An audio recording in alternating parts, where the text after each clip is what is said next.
Les féeries de Saint-Nazaire du 26 novembre au 8 janvier vous présentent votre magazine Sur Place.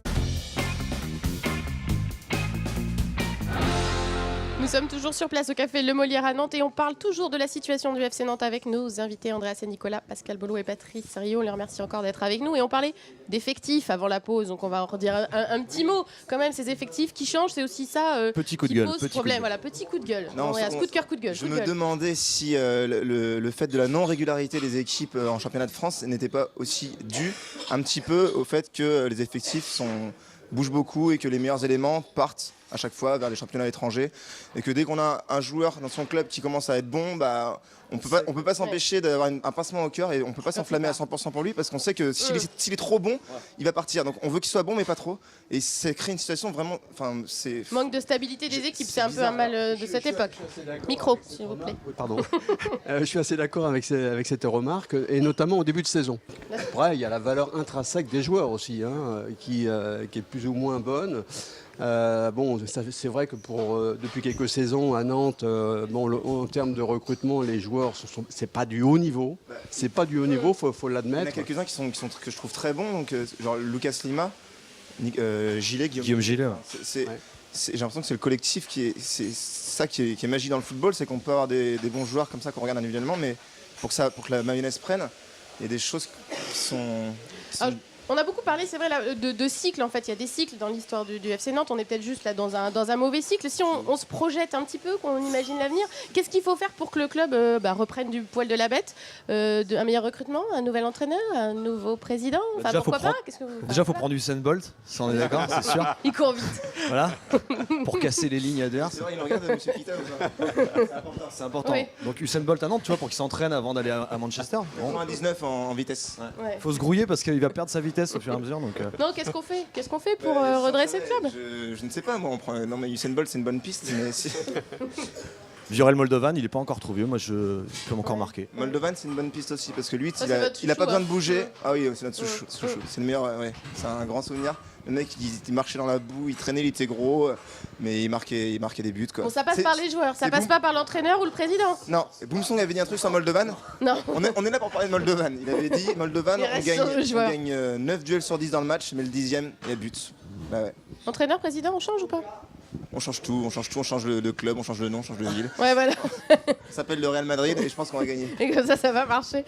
Qu'est-ce qu'on peut faire pour redresser le club? Qu'est-ce qu'on peut imaginer pour l'avenir? De toute façon, si je prends l'hypothèse de cette saison, puisqu'elle est lancée maintenant, il faut travailler et puis renverser la tendance. Comme je disais tout à l'heure, quelquefois il suffit d'un déclic, un peu plus de confiance, un match qui démarre bien et puis on peut enchaîner une série derrière. C'est pas toujours lié à des noms ronflants. Vous savez, vous avez les équipes qui... je prends Guingamp.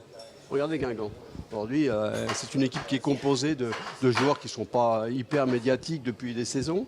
Et pour autant, il y a une cohésion dans cette équipe. Voilà, le collectif qui s'exprime en permanence avec un état d'esprit certainement très, très intéressant, très performant et ça donne des résultats. Donc on peut très bien basculer vers la performance à Nantes dans cette même saison.